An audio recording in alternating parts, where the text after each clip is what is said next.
हमारा संविधान दुनिया का सबसे बड़ा दस्तावेज है। भारत के संविधान में मूल रूप से 395 अनुच्छेद, 8 अनुसूचियां और 22 भाग थे। साथियों, क्या आप जानते हैं कि भारतीय संविधान के भाग 3 को संविधान की आत्मा और नागरिकों का घोषणा पत्र या मेग्ना कार्टा कहा गया है। ब्रिटिश विचारक सर आइवर जेनिंग्स ने भारत के संविधान को दुनिया का सबसे बड़ा एवं विस्तृत संविधान कहा है। यह केवल कानून नहीं, बल्कि जियो और जीने दो और वसुधैव कुटुंबकम की भावना वाला एक सोशल डॉक्यूमेंट है, सामाजिक दस्तावेज है। लेकिन क्या आप जानते हैं कि भारतीय संविधान के बारे में भारत के नागरिकों को कितनी संवैधानिक साक्षरता है? कॉन्स्टिट्यूशनल लिटरेसी क्या है और क्यों आवश्यक है? आइए जानते हैं इस चलचित्र के माध्यम से, इस व्याख्यान के माध्यम से। जब भारत सरकार ने आज़ादी का अमृत महोत्सव और संविधान का एक अवलोकन विषय पर लिखा गया आलेख, जो दिसंबर 2022 मूल प्रश्न पत्रिका में प्रकाशित हुआ। साथियों, अमृत काल के संदर्भ में 75 गौरवशाली वर्षों का जिक्र किया गया। 12 मार्च 2021 से 15 अगस्त 2023 तक आज़ादी का अमृत महोत्सव मनाया गया। यह फिरंगी हुकूमत की 200 वर्षों की दास्ता से मुक्ति और 15 अगस्त 1947 की उस आधी रात का उत्सव था जब भारत ने स्वतंत्रता का तिरंगा पहली बार फहराया। आज़ादी के इन 75 वर्षों के बाद हमारे संविधान के बारे में भारत के नागरिकों की जागरूकता का स्तर क्या है? संवैधानिक साक्षरता एक अनिवार्य आवश्यकता है। जिस तरह से रोजगार के लिए साक्षरता दर मायने रखती है, उसी तरह एक सच्चा भारतीय नागरिक राष्ट्रभक्त बनने के लिए संवैधानिक साक्षरता जरूरी है। संवैधानिक साक्षरता इसलिए जरूरी है ताकि वह दुनिया के बारे में जान सके, दुनिया के उन श्रेष्ठ संवैधानिक उपबंधों के बारे में जान सके जो भारत के संविधान निर्माताओं ने अपने संविधान में स्थापित की। वह सही और गलत की पहचान कर सकता है, वह अधिकारों और कर्तव्यों के प्रति बोध जागरूक कर सकता है।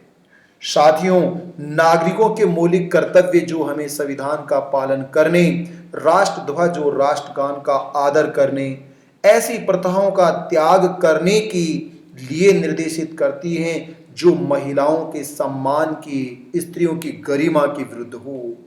वे मौलिक कर्तव्य हमें वैज्ञानिक दृष्टिकोण, मानववाद और ज्ञानार्जन का विकास करने को निर्देशित करते हैं। यह राज्य का कर्तव्य है, नागरिकों का कर्तव्य है कि वह हिंसा से दूर रहे और दूर रखे और सार्वजनिक संपत्ति की रक्षा करे। लेकिन क्या आप जानते हैं, यथार्थ की धरातल पर संवैधानिक साक्षरता पर एक सवाल है, एक प्रश्न चिन्ह है। क्या आज़ादी का अमृत महोत्सव मनाने का कोई औचित्य है जब हम संवैधानिक मूल्यों से दूर जा रहे हैं, जब कॉन्स्टिट्यूशनल वैल्यूज को हम छोड़ रहे हैं, उनसे दूरी बना रहे हैं, तो आज़ादी के अमृत महोत्सव के क्या मायने हैं? साथियों, ये शोध पत्र आज़ादी के अमृत महोत्सव के दौरान घटने वाली इन 3 घटनाओं और तथ्यों पर केंद्रित है, उसका अवलोकन करता है जो हिंदुस्तान के हर जिंदा आदमी की अंतरात्मा को झकझोर देते हैं। शर्मिंदा वो हैं जो जिंदा है। साथियों, पहला, राजनीति का गिरता हुआ स्तर, जहां राजनीति को सेवा को मेवा का माध्यम बना लिया गया। 1947 के उस वर्ष में स्वराज, संप्रभुता और सेवा का भाव ये सपना लिया गया था। लेकिन आज सत्ता की लालसा, भाई भतीजावाद, कुर्सी की अंतिम इच्छा, जाति और धर्म का सहारा लेना, हॉर्स ट्रेडिंग जैसे मुद्दे भारतीय राजनीति के मूल्य और आदर्श बन गए हैं। ब्रिटिश विचारक लॉर्ड एक्टन ने ठीक ही कहा था कि शक्ति व्यक्ति को भ्रष्ट कर देती है और पूर्ण शक्ति व्यक्ति को पूर्ण रूप से भ्रष्ट कर देती है। साथियों, इसी दौरान नारी की गरिमा पर प्रहार हुआ, जिस गरिमा को प्रोटेक्ट करने के लिए कॉन्स्टिट्यूशन हमें न केवल राइट्स देता है अपितु कॉन्स्टिट्यूशनल प्रोविजन भी स्थापित करता है। सत्ताधारकों की कथनी और करनी में दिन रात का अंतर कैसे? 15 अगस्त 2022 की इस शाम को एक तरफ लाल किले से प्रधानमंत्री महिलाओं के सम्मान और गरिमा की बात कर रहे थे, ठीक उसी समय बिल्किस बानो केस के 11 दोषियों को रिहा किया जा रहा था और रिहाई के बाद समाज के लोगों के द्वारा उनका फूल मालाओं से स्वागत किया जा रहा था। ये हिंदुस्तान की वर्तमान समाज की सच्चाई। जब रक्षक ही भक्षक बन जाए तो आदमी के पास कोई रास्ता नहीं रहता। ये घटना बेटी बचाओ बेटी पढ़ाओ के उस स्लोगन और संविधान के अनुच्छेद 21 जो हमें जीवन का अधिकार देता है उस पर एक कलंक है। साथियों, तीसरी घटना अन्नदाता का संघर्ष, जय जवान और जय किसान का संघर्ष। लगभग दुनिया का सबसे बड़ा आंदोलन, किसान आंदोलन, जिसमें 800 से ज्यादा किसान शहीद हो गए। लोकतंत्र जिसमें सरकार जनता की सेवक होती है, वह अपने ही नागरिकों को मौत की घाट उतार रही है। उन नागरिकों की मौत के प्रति इतनी असंवेदनशील कैसे हो सकती है? जिस किसान के खून और पसीने की कमाई से देश का हर नागरिक पेट भरता है, उसके साथ ऐसा अमानवीय व्यवहार लोकतंत्र पर, भारतीय लोकतंत्र पर एक कलंक है। साथियों, इन सब घटनाओं और परिवेश का मूल कारण क्या है? कॉन्स्टिट्यूशनल बिलीव नहीं रखना, कॉन्स्टिट्यूशन में बिलीव खो देना, संवैधानिक विश्वास का अभाव होना। मैक्स वेबर लिखते हैं कि एक अच्छे समाज के लिए आवश्यक है कि उसके सदस्य सबसे पहले अच्छे नैतिक मानवीय मूल्यों को ग्रहण करें।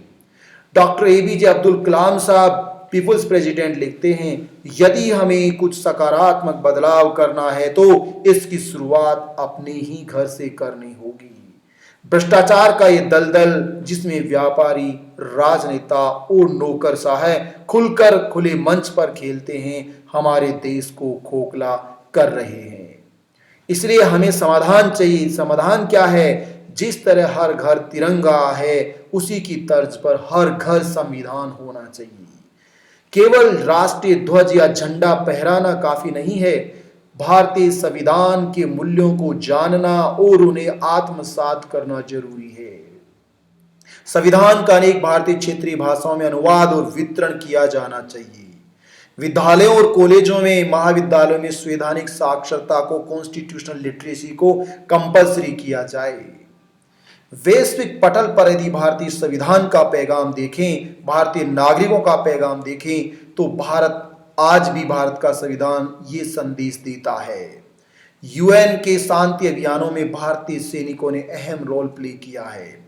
यूएन द्वारा महात्मा गांधी के जन्म दिवस को अंतर्राष्ट्रीय अहिंसा दिवस घोषित किया है। तो फिर भारतीय समाज में ये अमानवीय हिंसा कैसी? महिलाओं और किसानों के साथ क्रूर और आतताई बर्बर व्यवहार कैसा? भारत दुनिया का वह देश है जिसने दुनिया में अमन का पैगाम फैलाया है। संविधान ही हमारा रक्षक है। अंतिम रूप से निष्कर्ष है, यदि हम इस मुकाम को हासिल कर लें तो निश्चित ही आजादी का अमृत महोत्सव अपने ध्येय को प्राप्त करने में सफल होगा। और अंततः हम कह सकते हैं, यदि कोई हमें इस दलदल से, हिंसा के दलदल से, अमानवता के दलदल से, असमानता, अन्याय और गुलामी के दलदल से बाहर कोई निकाल सकता है तो वह केवल भारत का संविधान है। Save constitution literacy. Thank you so much.